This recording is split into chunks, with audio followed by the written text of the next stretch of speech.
Hi guys, welcome back. So I've been accumulating some books here. I thought I'd go ahead and do a book haul before it got out of control. It's mostly a used book haul with the exception of 3 new ones and 1 advanced copy, which I'll start with that one first. The advanced copy is Monster by Michael Grant. This is the sequel to his YA series Gone, Hunger, Lies, Plague, Fear, and Light. I really enjoyed this series. Monster, it says it's been 4 years after the events in the Gone series. And in that series, a meteor struck Perdido Beach and it trapped everybody under the age of 15 under this sort of invisible dome. And many of the kids sort of developed these strange powers, strength, speed, invisibility, all sorts of things. It was really quite interesting, and they kind of turned against each other in some cases and against these creatures that sort of develop under the dome. But I said this is like 4 years afterwards, and now meteors are striking the Earth, and it says it's got a deadlier virus than it did before. More teens are morphing into heroes, and everything's kind of becoming dangerously out of control. So I think this is supposed to be the first book in a new trilogy, and I'm definitely looking forward to diving into this into the coming year. I won't probably be getting to any of these books here within December, but yeah, I'm looking forward to picking this one up because I really enjoyed the Gone series. Next up is a book by Neville Shute. This is On the Beach. I'd seen this one a couple times at work, and then I happened to stumble across it at a used bookshop, so I went ahead and picked it up. This is a kind of a post-apocalyptic book that takes, it follows a nuclear World War III, and many of the survivors that are still around are kind of gathered in southern Australia, including one American submarine captain.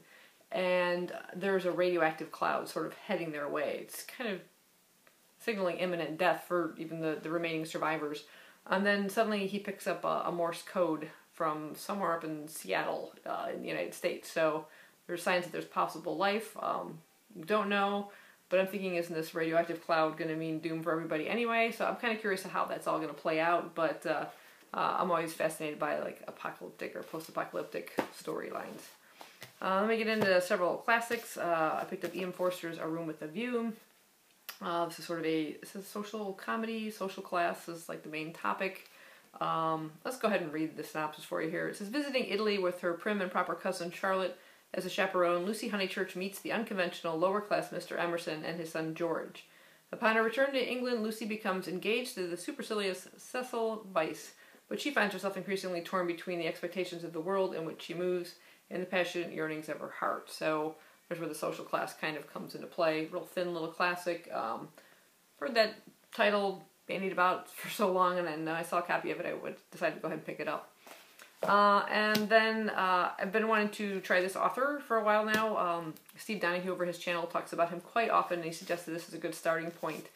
This is Anthony Trollope's The Warden. It is the first book in the 6-book classic series, The Chronicles of Barsetshire.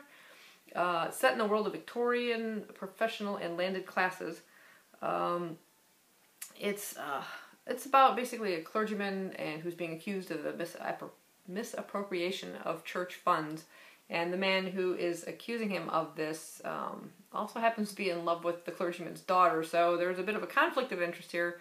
Interesting to see how it'll all play out, but I just wanted to go ahead and try something by him since Steve really raves about this author, and I've heard other YouTubers talk about this particular series, so I thought, I saw a used copy, I went ahead and picked it up. Kind of a nice cover. Moving on, I got a book by Dostoevsky. I've never read anything by him yet, and this is Crime and Punishment, translated by Richard Pevier and Larissa Volokonsky. Hello. Spit it out, Sue. Yeah, and then I've seen this title forever, never read it, didn't know anything about it, and I just read, it's a murder story told from the murderer's point of view that implicates even the most innocent reader in its enormities. Cat and mouse game between a tormented young killer and a cheerfully implacable detective. I'm there. Told from the murderer's point of view. That just sounds really fascinating. And yeah, about time I picked that one up. And the next two I picked up at a little free library, so didn't cost me anything. I just exchanged some books there, and I don't know if I'll ever read this one, but it was there, and I thought, well, it's free, maybe that'll get me to read it. It's F. Scott Fitzgerald's The Great Gatsby. Yeah, never had to read this in school, never really had any desire to read it. Set in the 1920s, exemplary novel of the jazz age. None of those things really interest me. But I kind of feel like I should read it. Everyone, it just seems to be, I don't know, the quintessential American novel. I don't know. The 1920s, the Roaring 20s, whatever, is just a time era that just never intrigued me at all. I don't like jazz music, but I'm just curious to what the whole story is about. And it's really thin, and like I said, it was free, so I'll get myself to read it next year. And then this one I saw, which I'd kind of been interested in. This is The Sense of an Ending by Julian Barnes. About a middle-aged man who contends with his past. His closest childhood friends return with a vengeance, one of them from the grave and another maddeningly present. I'm wondering if he's seeing ghosts or something. I don't know. I know they made a movie of this, but I didn't see that either. But I'm kind of curious. And again, like I said, it was a free copy, a movie copy. And then I found this one by George Orwell. The next three, actually, I found at my library sale, and they must have had a half-off sale because this one was only $1.50. Coming Up for Air by George Orwell. I've only ever read 1984, and back in high school I read Animal Farm. So I want to read something else by this author. It says it's a classic novel about the everyday struggles of the common man. It's a satiric look at the trappings of middle-class suburbia. George Tubby Bowling is a middle-aged insurance salesman, a job at which he grimly excels. The father of two ingrates and a husband to a slattern, he dutifully makes mortgage payments on their dreary home. As the years roll by, he comes to feel like a hostage to his family, regarding them as wardens and himself as a prisoner. Then one day, he with a new set of false teeth and his winnings from the races, he feels the need for some fresh air, and he steals away from his family to visit Lower Binfield, the village of his youth. Then things kind of go from bad to worse. He arrives to find the village has changed beyond recognition, and the only event of his attempt at a holiday is an accidental bombing by the RAF, the perfect ending to his failed escape. So yeah, looking forward to checking that one out. And the next two, nonfiction, believe it or not. I did pick up some nonfiction, but I couldn't pass on these, especially with having read the Shakespeare and the Richard III plays, and currently reading, The King's Grave, about the discovery of Richard III's burial, the whole Henry VIII time frame and everything, with Hilary Mantel's books I've just been listening to. I saw a Thomas More biography. This is by Richard Marius. Again, this one only cost me 50 cents. And it's in pretty good shape. And I'm just curious to find out more about how this particular author will portray him. It talks about More's book Utopia. I'd like to read that one someday as well. And also his unfinished biography of Richard III. Speaking of biographies of Richard III, that's the other one I found, 50 cents. Not the one by Moore, but I found this particular one. This is by Charles Ross. And pretty big size book. It's got nice photos within the book as well. And yeah, just curious to see how this particular author paints Richard III from history. Battle of Bosworth, in which he met his end. That's pretty neat. But yeah, I couldn't believe I found this one. I saw these two almost right next to each other. I'm like, those are mine. Yeah, 50 cents a piece. Great deal. And then moving on to some of the new ones. Recently I finished this particular manga series called Corpse Party, Blood Covered. It was a 5-volume double book series, so it's really 10 volumes, I think, altogether.